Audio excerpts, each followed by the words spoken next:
For the latest in strategic affairs, subscribe to our YouTube channel. Click the bell icon for updates.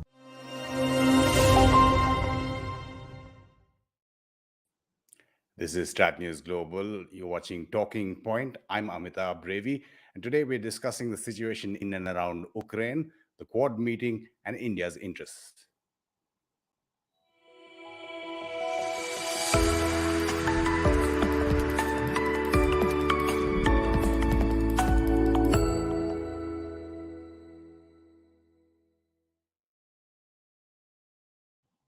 Our guest today joins us from Geneva, Ambassador Pankaj Saran. He's been India's Deputy National Security Advisor on the 31st of December last year. He's also been India's envoy to Russia. Ambassador, good evening. Thanks for your time. Good evening, Amitabh. Thank you very much. Ambassador, just your quick assessment of the situation in and around Ukraine. Well, I think we are seeing the use of hard power and a military conflict in a classical sense, which we had actually forgotten about for the last many, many years. And so the tanks are rolling and there is shelling and there is casualties. So it's actually an onslaught which is real, and there seems to be obviously design behind it. And it's what is happening is actually very unfortunate, the way events have turned out. But there are going to be a lot of casualties, both in terms of life as well as in terms of the global and the regional order, and also in terms of the impact this will have on the way we handle disputes. So I think it's going to be a kind of a game changing event. The question is, how do we view the impact of this? Do we view it in the immediate term, in terms of, say, what will happen 5 days from now or 1 week from now? Or we view it in a longer term in terms of what its after effects will be, say, 6 months from now, or 1 year from now, or 5 years from now. So the assessments of both scenarios are likely to be quite different. But I think at the moment we are in the heat of the kind of military operation, and this is going to play out. I don't see any instant conclusion or end to what has begun. And the only thing we can hope for is that uh, this comes to a stop as soon as possible. I mean, that really, because one thing which I certainly do feel is that the longer this goes on, the worse it is going to get for all sides, whether it is for the Russians, for the Ukrainians, for European security, for everyone, and of course, naturally for us. So that's what I would like to begin by saying. Ambassador, when you're talking about the short term or how this concludes, I mean, they were diametrically opposed analysis, like the situation on the ground, in terms of how the Russian military operation would unfold. How do you see it going forward in the short term? I mean, it's either it was portrayed as a quagmire or a swift operation, or is it something in between? Yeah, I think in the last 10 days and in the days preceding the 24th February attacks, there was a lot of fog of uncertainty Yeah. among outsiders like us as to what was going to happen, uh, etc., etc. I think in the last 7, 8 days, some things have become slightly more clear. I think number one, it is interesting to see repeated statements by the NATO, particularly, and also, of course, by the European Union, somewhat distancing themselves from Ukraine, legally speaking, by making the point again and again that Ukraine is neither a member of NATO nor is it a member of the European Union. It just happens to be a European country.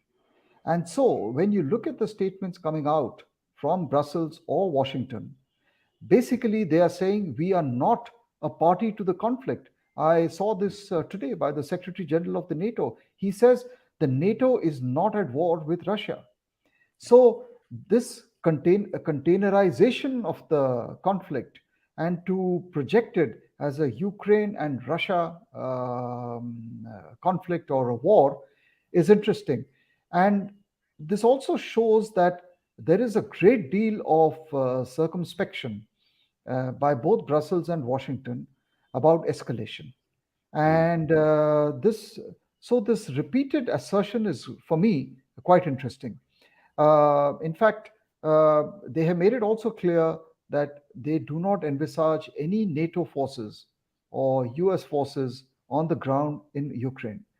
What we are only seeing is the supply of military hardware to Ukraine and robust diplomatic support within Europe and, of course, in the United Nations and across the world.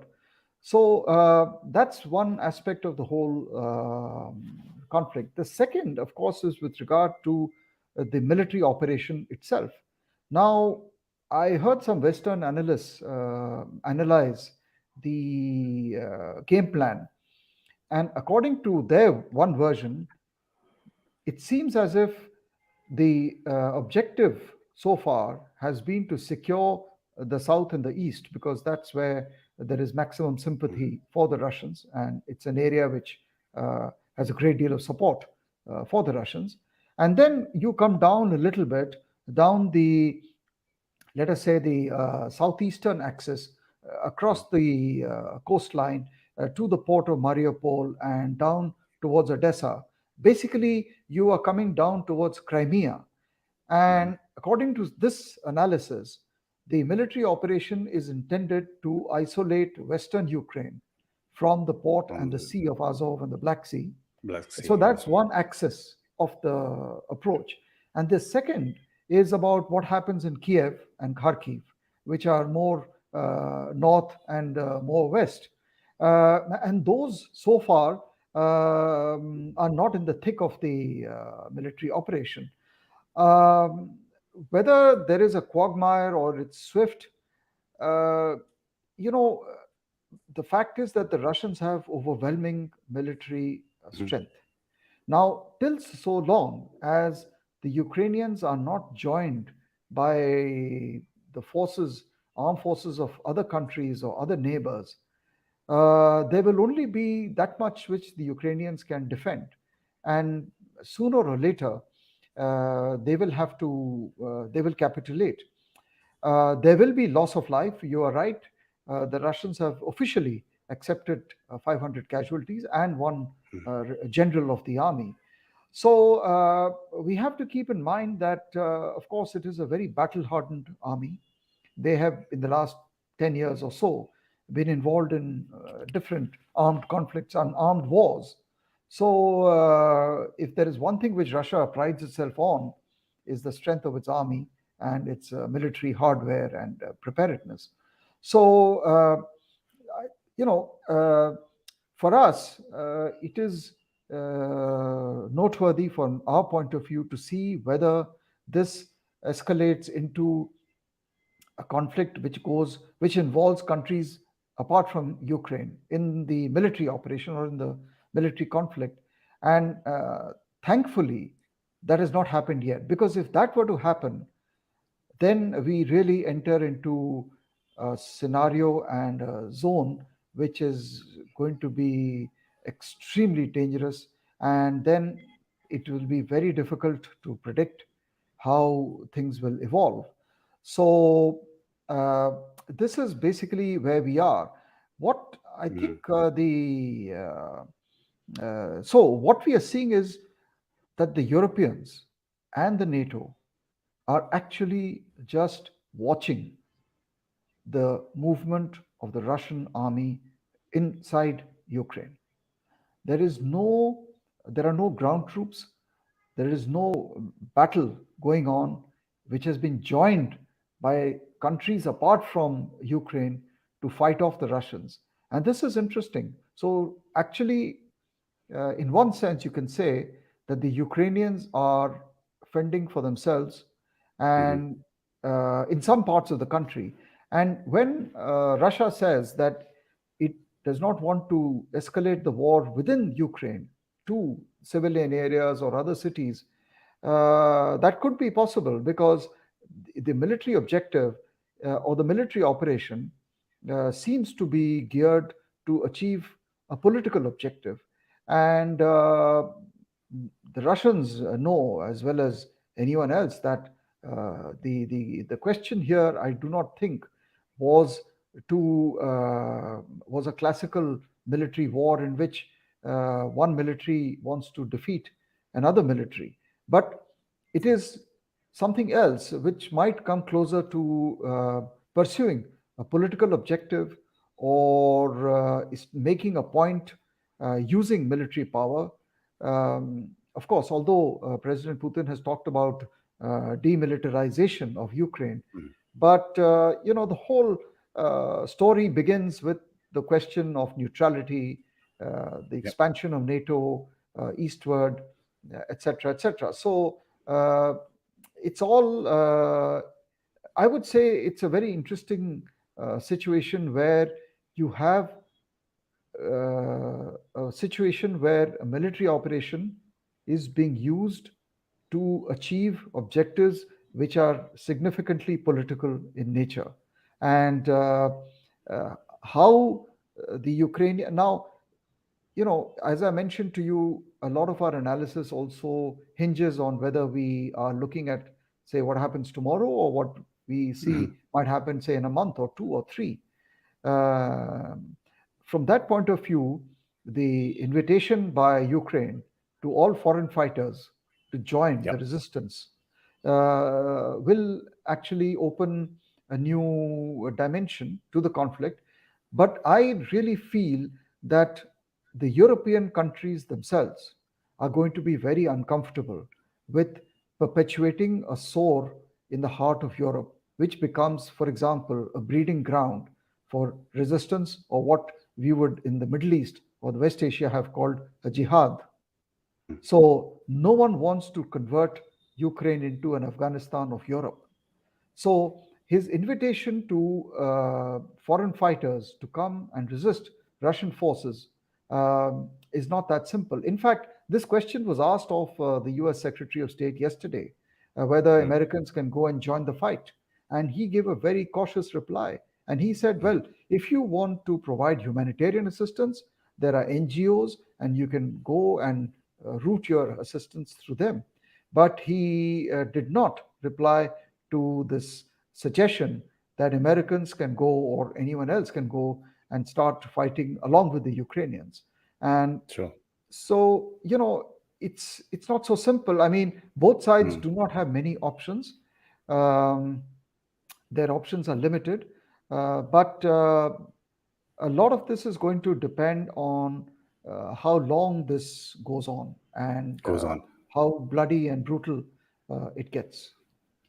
Ambassador, I also want to thank you on behalf of all our viewers, and you're giving them an opportunity to interact with you. I'm just going to put up a question from one of them, Chandramouli Parusaraman, who says, how will the global dynamics with respect to military power be affected in both scenarios?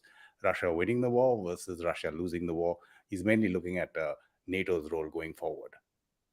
You know, I don't think anyone is going to win this war. I mean, Mm.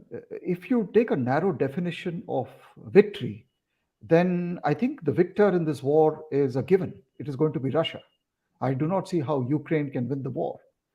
But in a broader sense, while Russia may win the war defined in a narrow sense, it is pitted against a very, very powerful Western alliance. Yeah. And a lot will depend on the political negotiation that accompanies the military operation. Because both sides are now saying, the Brussels and Washington are asking only one thing, which is withdraw and de-escalate. So, insofar as the NATO is concerned, uh, at one level, of course, they have been given a new lease of life because many within the NATO will now argue that uh, NATO is not uh, an organization whose time has passed. In Hmm. fact, they will use this as a justification for the resurgence of the Western military alliance. But there are others also who will uh, be worried about, say, for example, a remilitarized Germany, um, or the prospect of living in perpetual animosity with Russia for the next few years. So there are going to be mixed views within NATO, but uh, the immediate impact as a response to this operation has already been increase in defense spending, the entry back of the United States into European security, uh, and a greater convergence and coordination among the NATO countries. But please do also keep in mind that if matters had been so simple, there actually nothing stops NATO from admitting Ukraine into NATO. The only thing that is holding them back is self censorship. It's a self restraint. The fact if NATO has not allowed or not admitted Ukraine yet into NATO, it is more out of self restraint than the fear of a Russian attack. In any case, with this attack, all bets are off. But even after this attack, we are still not seeing or not hearing any statements or suggestions or hints about Ukraine's immediate entry into NATO. So that speaks a lot. Now, one of the reasons we can assess sitting from far about NATO's hesitancy in getting Ukraine into it is because it's a very legalistic organization. The Europeans, by nature, are a highly legalistic. Uh, they have a very legalistic approach to international affairs. Now, if you do admit Ukraine into the NATO, there will definitely be some trepidation and fear within the NATO that we should not be led into a war with Russia because of Ukraine. Because Ukraine's own capacities to govern itself, to handle its skirmishes and conflicts with Russia, which are absolutely real and will never go away, they are doubtful whether Ukraine can handle all this. And if tomorrow Ukraine were to become a member of the NATO and were to say, for example, approach Brussels and say, I'm under a military attack, then, Hmm. as per the articles of Triple the fine. treaty, etc., there is a legally binding obligation. And you could actually be sucked into something which you do not want, which would be a rapid escalation in Hmm. the military sphere. So, this is how I would like to put it. But in terms of the, and also, I think the Europeans know and they have seen what happened, say, in Georgia. The Russian tanks Yep. rolled into Georgia a few years ago. So it's not as if, uh, the both sides have got a very good measure of each other. They, or both sides, have historically been hard military powers. They have always backed up their soft power with very formidable hard power. And so they know how this is played, and they have a fairly high tolerance level for war, unlike maybe the Asians themselves. So, Hmm. because uh, history is witness to uh, that whole European theater, which engulfed not once but twice the entire world into war. So uh, that's, I think, maybe the way one could perhaps answer that question. Sure. You just look at some of the implications, the various strands in terms of the pillars of geopolitics around the world. Just want to play out what the U.S. Assistant Secretary of State Donald Yu said at the Senate Foreign Relations Committee hearing testimony just 2 days back. And this is on the Quad. We saw yesterday, of course, India was the first off the block among the four to announce the virtual summit that was taking place. We knew one in Japan would Now, whether it's connected to the situation in Ukraine or not is what we'll ask you. But just before that, Ambassador, I want to play out what Donald, you told the Senate Foreign Relations Committee just 2 days back. Sure.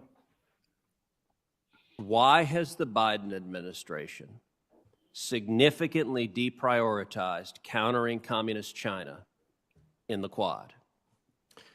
I sat in on every session of the Quad discussions, and in every session of those discussions, we, together with our 3 Quad partners, were talking about countering China.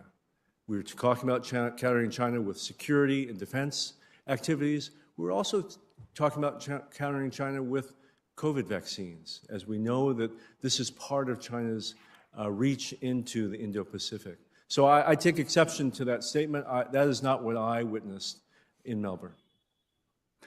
So we are finding out what really went on, like a fly on the wall in Melbourne for the foreign ministers summit there. Ambassador, but your thoughts, if you want to elaborate on, again, these 2 strands. One, is India being pressurized because the other 3 members are all treaty allies in the Quad, that is.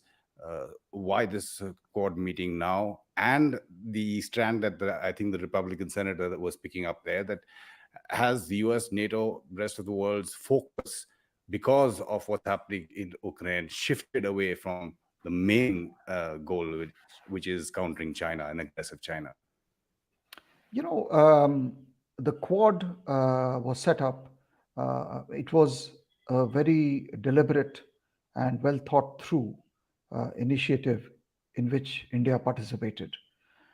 When it comes to the Indo Pacific, we know what are our challenges. And, uh, and you know, how should I put it? I mean, when it comes to the question of safeguarding the sovereignty and territorial integrity and conducting relations in accordance with the rule of law, India will be the first to stand up within the Quad and say that these must be the founding principles of how nations deal with each other in the Indo Pacific region. There is absolutely no doubt about where India stands when it comes to ensuring that the Indo Pacific region remains a region which is open and which is secure for the smallest nation. And we will be right up there arguing and canvassing for this kind of a order in the Indo Pacific. And which is why this point has been put right on the top in the Indian government's press release on yesterday's Quad summit, where the Prime Minister Narendra Modi is quoted as saying that he has reiterated to the Quad that its primary focus must remain on the Indo Pacific. And that is the region in which we live, and that is the region in which we face challenges of an enormous magnitude, both presently and, of course, for the future. So that's insofar as the Quad is concerned. I think the fact that you had a Quad summit is very significant. And I also think that the fact that you, at least from the Indian point of view, maintained the focus of the Quad on the Indo Pacific is also very, very important and highly significant. There was a reference to what is happening in Ukraine, but that was a measured reference. It related only to humanitarian assistance. And once again, it talked about the need for dialogue and diplomacy. So, all these are points that India has been raising.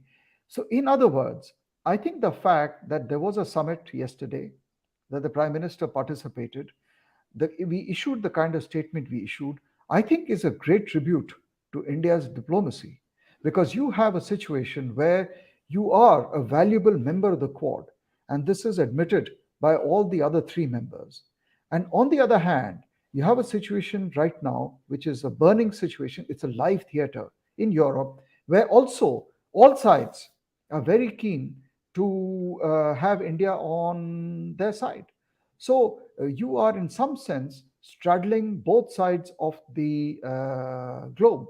and you are able to pursue initiatives and policies which are tailor made and customized to suit your national interests in both parts of the world. So I think it's a very good tribute to how India is able to leverage its position and its power among the committee of the larger nations. So that is something which I feel is good. And Ambassador, again, your comments on the Russia-China partnership in the current scenario, in terms of also India's legacy dependency on military arms and supplies from Russia, and what Russia and China could do to hurt our main threat, which is, of course, China. I mean, in a sense, you say you have strategic autonomy, but what is that strategic autonomy if you're shackled?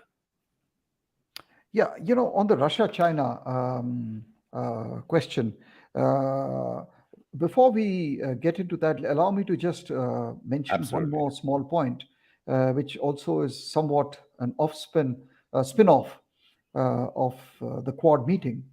A few months ago, when the AUKUS was formed, involving Australia, UK, and the United States. I don't know whether it was evident, but at that time, there was almost for several weeks a complete or almost virtual diplomatic breakdown between the two members of the Quad, which is Australia and the US and UK on the one hand, and France. So we actually had a split down the middle of the Western alliance with the UK, with the US and Australia on one side, and France on the other side. And France at that time had the full support of the European Union. So we were in a very, very delicate situation. And even at that time, when this development occurred, India had to walk the tightrope between France and the US, between France and the UK, and between France and Australia. And the kind of sentiments that were expressed, particularly by France, were quite extraordinary. Yeah. So that episode also brought vividly the fact that there is no homogeneity in the what we call the West, and there are serious differences. And if those differences had persisted, now the Ukraine issue has somewhat helped to kind of get over those differences.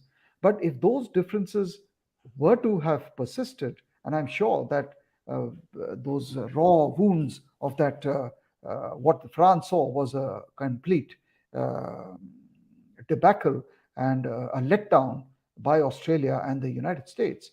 If that continues or persists, then it will also have an impact on our collective endeavor to meet the China challenge. Because to meet the China challenge, you need not only partners, but you need partners who are united. And therefore, this point that India is somehow a less enthusiastic member of the Quad, etc., is valid only to a point. Because as I mentioned to you, there are fissures and serious fissures even among Western countries. So, and every country, whether it is France, whether it is Germany, whether it is the UK, whether it is the US, they all have their overriding national interests, which uh, trump other interests. So, having said that now, and coming back to the question of Russia China, uh, I think there is very little doubt that this whole Ukraine operation is going to leave Russia very weak or in a much weaker position. And if you look at the scope and the scale of the sanctions, there is no doubt they are going to be very debilitating. And it will have an impact on Russia for the next many years. So we are going to see maybe over the next 5, 10 years Russia, which is going to be in big trouble, trying to reboot and regroup itself. Uh, and in this scenario, China is definitely going to be the net beneficiary. But what I am also very, very it's very interesting to rather to see is how China has been abstaining on all the votes that we have seen so far on Ukraine. Now, if it was such a simple relationship, uh, you may have expected that, or you may have thought that Chinese support to Russia is a foregone conclusion. But the fact is that they have kept an arm's length from Russia. But having said that, I think maybe it may be an inescapable conclusion to draw that to the extent that China is unaffected by what is going on in Europe in this conflict, once again, as in the past, at every juncture of a global crisis, they have somehow always emerged stronger and better. We saw this in 1991. We saw this in the global financial crisis in 2008. We saw this during the Afghanistan war, in which the Americans had to withdraw. So, and then we saw this also, by the way, in the series of interventions that were made by the US and NATO in West Asia and the Gulf, where China had chosen not to be a party. So we have a situation once again in front of us where China will once again, because of its approach to stand aside, is going to be a beneficiary. And unfortunately, given its economy and the scale of its national power, Russia may not have any other option or any other choice but to seek assistance or look at China as a strategic backup for its efforts to once again stand on its feet. And I suspect China will be more than willing to help Russia. And so we will have a situation where you could have a closer relationship, number one, but also at the same time a more unequal relationship. And this is a likely scenario. Now, insofar as Russian military supplies to India are concerned, you know, it's easy to criticize that we were dependent on Russia, but people forget what was the context of the dependency. When did it begin? Why was there a dependency? I mean, by saying all this, you are assuming and attributing as if decision makers of that time, whether it was 10 years ago or 30 years ago, did not think well for the nation. But the fact is that everything is contextual. And, you know, it's not exactly the best policy to be dependent on a power A or B or C. Every great power, every great nation finally has to be dependent only on itself. And, you know, there is no other option but to create a robust defense manufacturing industry. Now, the current government has started this in real earnest. It's going to take time. But over these last few years, we have, of course, diversified our military imports away from Russia towards the United States, towards France, and towards Israel, etc. Now, this is very good because you need diversification, but at the same time, it is still a second best option. The best option remains to have your own domestic defense industry. Um, I would say that the Indian policies and relationship with Russia is not just a simple function of the amount of military equipment that we import from Russia. There is a broader strategic reason why India has always felt, and this has been true regardless of whichever government has been elected to power in India to maintain a certain relationship with Russia. And this is because of the nature of the Indian thought process, the Indian philosophy of looking at the world through its own prism rather than being dictated to by, or rather being overtly influenced by one side or the other. And this is actually something which all of us as Indians should be aware of and possibly even be proud of. So the if if all governments, all situations are all going to lead to the same path of an India which every time chooses to take its own position on a certain global issue, I think if you look at all these successive events over a period of time, you will naturally be justified to say that this represents a body of thought or a strategic thought in India, which transcends political parties and which commands political consensus across the board about how India should view itself, how India should conduct itself. And this is going to become even more important as we go along with the emergence of new powers. And by the way, when we say emergence of new powers, we include ourselves, because we are over a period of time going to become increasingly important systemically. And we have to then, therefore, keep this aspect also in mind. Having said that, it is also true that by being independent in your decision making, it does not mean that I am somehow containing my ambition levels of my bilateral relations with each of the partners. So the explosion in the Indo-US relationship in the last 20 years or so has been remarkable. And today, the United States has become our number one strategic partner in almost every sphere. And this is going to become even more important as we look upon our own future in terms of technology, in terms of trade, in terms of industry, etc. So, and in terms of course, in terms of values. So, I see the Indo-US partnership as becoming increasingly important. I see the India Europe partnership, and here I would say within Europe, largely I would focus on France first and foremost, and of course, then the other partners of Europe. And France has also been very clear in making it known how it views India, both in the Indo-Pacific and globally.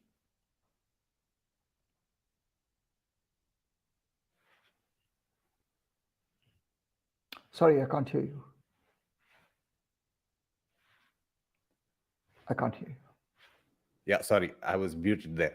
I was just saying, I just wanted to play out another soundbite since it's the official one at a Senate Foreign Relations Committee. Donald Lu, the Assistant Secretary of State for South Asian Affairs, and he was asked a question on India's arms dependence on Russia and the CAATSA sanctions. This is what he had to say. India, in just the last few weeks, is the cancellation of MiG-29 orders, Russian helicopter orders, and anti-tank weapon orders. I can assure you that the administration will follow the CAATSA law and fully implement that law, and will consult with the Congress as we move forward with any of the decisions. But will this be a fact? Look, you just have had Russia obviously invading Ukraine, and these are S-400s, a major air defense system. Will this be a factor in the administration's consideration of whether or not to waive CAATSA? What, unfortunately, I am not able to say is to prejudge the decisions of the President or the Secretary on the waiver issue or on the sanction issue, or whether Russia's invasion of Ukraine will bear on that decision. What I can say is that India is a really important security partner of ours now. Yeah. and that we value moving forward in that partnership. And I hope that part of what happens with the extreme criticism that Russia has faced is that India will find it's now time to further distance itself. Right. Well, Ambassador, I think the first part was really interesting, but because no officials here have talked about those orders which have been cancelled. But your thoughts on CAATSA, on sanctions, on if you want us to move away from dependence, I'm not even going into the historical context. I'm saying now. So provide us the alternatives, whether it's the US, you mentioned France there, of course. No, CATSA has extraterritorial application, and the CATSA was enacted to target the Russian defense industry. Uh, in our discussions with the Americans, we have actually explained to them that India's acquisition of, say, for example, the S-400 is meant to strengthen India's own military capabilities vis-a-vis our primary military adversaries. And therefore, anything that helps India to strengthen such capabilities contributes to the common objectives that we have in terms of ensuring a peaceful and a stable Indo Pacific region. So I think this message has been conveyed and it has been heard in those circles in the US which matter. Now, the uh, the law and how they navigate it within the Congress in the light of the Ukrainian invasion is something that remains to be seen. Clearly, there will be added pressure on the US administration, but this is something which will play out uh, as we go along. But in terms of, say, the S-400 contract, I think this is very much uh, on schedule. So we will have to wait and see what further collateral effects the Ukrainian situation has on the CAATSA implementation. But now, of course, we are going to enter into a totally new territory of even more robust sanctions against Russian defense industries and companies and so on. So, all this will, I'm sure, be studied diligently by the government, and they will take uh, whatever decisions are required. But I think before taking any decision, the most important point is to study the sanctions and what they actually mean.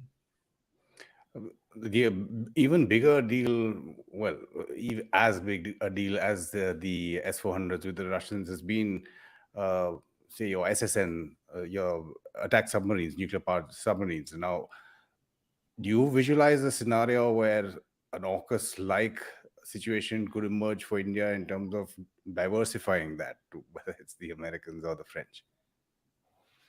It's very premature Hmm. to pronounce on this issue because it's a big issue. Yeah. And as you know, each submarine costs, millions and billions of dollars. So it's not so simple. Also, the history of our cooperation with Russia has to be taken into account because if you shift away to another design, another platform, a lot of work has to go into it. And typically, these projects take years and years to materialize. So even if you were to take a decision today, you might have something coming concretely to you maybe in the next 10 years or 15 years. So the gestation period and the scale of the platform and the complexity of technology do not make it amenable to very easy shifts and changes. So there is a certain amount of, I would say, rigidity about some of these platforms. Uh, so we will see what kind of sanctions are put in place, and frankly, at the end of the day, whatever decision we take, uh, unfortunately or fortunately, has to bear the test of whether it advances our national security or not. Sure. Just going to take a couple of quick viewer questions, Ambassador. Nikhil Kujur, who is actually one of StratNews Global's producers, he's now a student in the UK, asks, do you think that India will ever change its global stance on Ukraine after the evacuation of Indian citizens? And he has another one, if you want quick response to that. In your perspective, will the world have a different view of India after India abstained from the issues at the UN? Both these questions, I think it is still early days. We have to see how this plays out. As I said, these kind of situations are not amenable to day-to-day assessments or prognosis. The fact is that we are in the thick of a conflict. Once it settles down, we will actually then have to take a sober view of what India should position should India take on the question of Ukraine, on the question of European security. But historically speaking, I think India has always argued for Europe to be in a position to live in peace with each other, with different political systems. And that position, I think, is going to continue because given the history of Europe and given the sharp differences both within what is today the European Union and between the European Union and Russia, uh, it is always going to be a mosaic of different languages, different cultures, different ethnicities, different identities. And the issue of Ukraine is more an issue of identities clashing with each other. It's kind of a melting pot of two different cultures and systems clashing in this geographical territory of Ukraine. So from the Indian viewpoint, I think the position that we have taken that Europe must resolve its issues among itself and live in harmony with each other is going to continue to remain. Insofar as the United Nations is concerned, if there is any lesson or any message coming out from this very unfortunate turn of events, it is that the voice of India within the United Nations uh, is important but needs a much greater profile. Now, this one manifestation of this could be India's membership, say, for example, of the UN Security Council. But even otherwise, because what we have today is that out of the 5 permanent members of the Security Council, 4 of them are today at loggerheads with each other. And we are unable to find a mechanism where we can find a resolution among these 4. And so it's a fairly skewed Security Council. So, on the one hand, there is an expectation from India to raise its game, play a more effective role, a more prominent role in global affairs, in conflicts such as this. But on the other hand, when it comes to institutional change, when it comes to structural changes to include a country like India, then we face opposition from all the established powers in one way or the other. So, the reality is actually fairly mixed. And I dare say there are a lot of double standards. Absolutely, Ambassador. We leave that for another time. I think the discussion has been extremely extensive. Thank you for sharing your experience and your expertise here with us on Strat News, and of course, all the viewers. Try to take in as many comments and questions as I could. Thanks again for your time, Ambassador. Thank you very much, Amitabh. Thank you so much. And thank you all the viewers who have put in your comments and questions on the live chat box. I'm sorry I couldn't take all of them. There are quite a few, in fact. If you like this video, do press the thumbs up button to subscribe to our YouTube channel as well as we approach that 100,000 subscriber mark. This is Talking Point on StratNews Global. I'm Amitabh Revi.